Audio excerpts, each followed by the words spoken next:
मैं doctor RP. Singh आपका अपने YouTube channel doctor Raghav Ayurveda शक्ति में स्वागत करता हूँ। अश्वगंधा, जिसका वैज्ञानिक नाम विथानिया सोमनिफेरा है, आयुर्वेद में बहुत ही व्यापक औषधि जड़ी बूटी है। पत्तियों, जड़ों, टहनियों के अलावा अश्वगंधा के बीज और फल आदि का इस्तेमाल टॉनिक और घरेलू उपायों द्वारा स्वास्थ्य और आयु बढ़ाने के लिए भी किया जाता है। हालांकि कई अध्ययनों में अश्वगंधा में तनाव रोधी, एंटीऑक्सीडेंट, अनुत्तेजक, हृदय की सुरक्षा करने वाले तथा प्रतिरक्षा क्षमता बढ़ाने के गुण पाए गए हैं। यह brain cancer, prostate cancer, skin cancer, गुर्दे के कैंसर और ब्रेस्ट कैंसर सहित कई प्रकार के कैंसर के इलाज में प्रभावी साबित हुआ है। वैज्ञानिक सैम गंभीर एक भारतीय कैंसर एक्सपर्ट हैं। इन्होंने कैंसर के ऊपर बहुत ही रिसर्च की है, लेकिन उन्हें क्या पता था कि एक दिन उन्हें इतने करीब से कैंसर जैसी बीमारी का सामना करना पड़ेगा।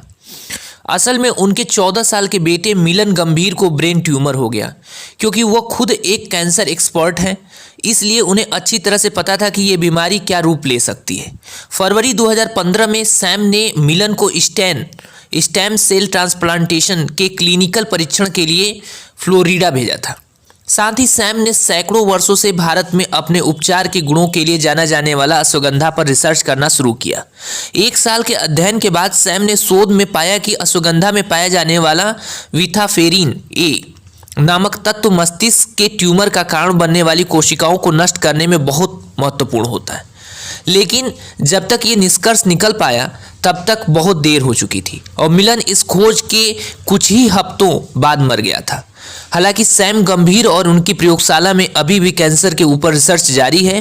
प्रयोगशाला में ऐसे उपकरणों का परीक्षण करने की भी तैयारी कर रही है जिनके द्वारा कैंसर रोगी अपनी कोशिकाओं का परीक्षण स्वयं कर सकते हैं, जैसे कि स्मार्ट ब्रा, जिसमें स्तन ऊतकों के चित्र दिखाई दे जाते हैं, और स्मार्ट शौचालय आदि की तैयारी की जा रही है। अश्वगंधा को कैंसर के उपचार में कई तरीकों से प्रभावी पाया गया है। यह ट्यूमर कोशिकाओं के प्रसार को कम करता है और जिससे कैंसर बढ़ता नहीं है। ये रेडिएशन थेरेपी के प्रभाव को बढ़ाता है और इससे होने वाले साइड इफ़ेक्ट्स को कम करता है। यह कीमोथेरेपी में उपयोग की जाने वाली दवाओं के दुष्प्रभावों को भी कम करता है, लेकिन इस दवा से होने वाले कैंसर के उपचार पर कोई फर्क नहीं पड़ता। इन प्रभावों का अध्ययन प्रयोगशाला में मानव कैंसर कोशिकाओं और पशुओं दोनों पर किया गया, लेकिन मानव कोशिकाओं पर किए जाने वाले परीक्षण सीमित हैं।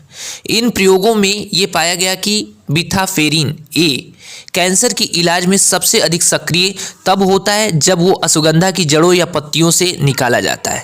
2008 के एक अध्ययन में पाया गया कि अश्वगंधा की पत्तियों से निकाला गया रस मानव कैंसर कोशिकाओं यानी हड्डी, स्तन, फेफड़े, बड़ी आंत, त्वचा, गर्दन, फाइब्रोसार्कोमा, अग्नाशय और मस्तिष्क का ट्यूमर आदि को नष्ट करने में बहुत प्रभावी है कि एक विशाल विविधता को मार डाला गया। अश्वगंधा के विथानोन तत्व में कैंसर कोशिकाओं को नष्ट करने के गुण पाए जाते हैं।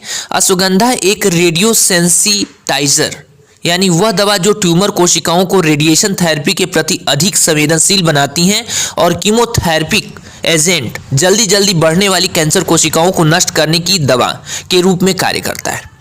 अश्वगंधा सभी प्रकार के कैंसर में लाभदायी है। यदि हम मस्तिष्क कैंसर की बात करें, अश्वगंधा न्यूरो डिजेनरेटिव रोगों के उपचार के लिए बहुत महत्वपूर्ण है, क्योंकि इसके घटक तंत्रिका तंतुओं और सिनेप्स तथा एक्सोन कोशिका का वह भाग जिससे तंत्रिका संदेशों को उसी तंत्रिका कोशिकाओं में एक जगह से दूसरे जगह ले जाया जाता है को एक्सोन कहते हैं, और डेंड्रान जो तंत्रिका कोशिकाओं का वो भाग जिससे तंत्रिका संदेश दूसरी कोशिकाओं तक ले जाते हैं का पुनर्निर्माण करते हैं और याददाश्त सुधारते हैं। ग्लियोब्लास्टोमा इलाज के हिसाब से सबसे आम और कठिन ब्रेन ट्यूमर है। सर्जरी, रेडियोथेरेपी और कीमोथेरेपी जैसे विभिन्न उपचार करने के बाद भी इसके अधिकांश रोगी 1 वर्ष के भीतर मर जाते हैं। अश्वगंधा और इसके घटक मस्तिष्क की ग्लियोमा कोशिकाओं में वृद्धि करने के लिए जिम्मेदार होते हैं। अश्वगंधा से निकाले गए रस और इसके घटक कैंसर कोशिकाओं को ग्लियोमा थेरेपी प्रदान करते हैं।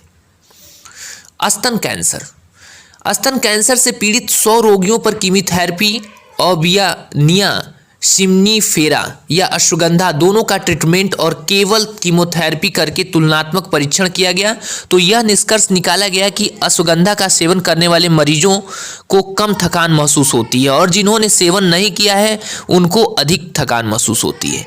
Prostate cancer.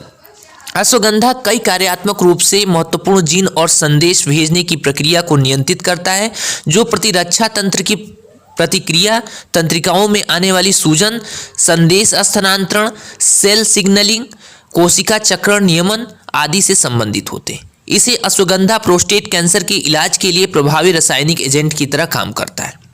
त्वचा कैंसर। स्विस अल्बिनो नामक चूहों की त्वचा में कैंसर उत्पन्न करके एक अध्ययन किया गया और इसका अश्वगंधा की जड़ से निकाले गए रस से उपचार करने पर इनके त्वचा के घावों की संख्या में काफ़ी कमी हुई।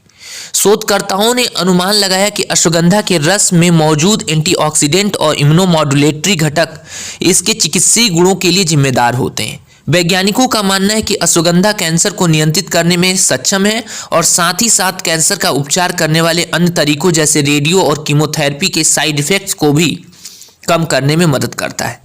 आयुर्वेद के अनुसार तो हमेशा अश्वगंधा के गुणों को एक अद्भुत जड़ी बूटी के रूप में उपयोग किया जाता रहा है, जो शरीर की प्रतिरक्षा क्षमता में सुधार करते हैं और जिस वजह से अश्वगंधा को अब कैंसर का इलाज करने के लिए उपयोगी माना जाने लगा है। धन्यवाद।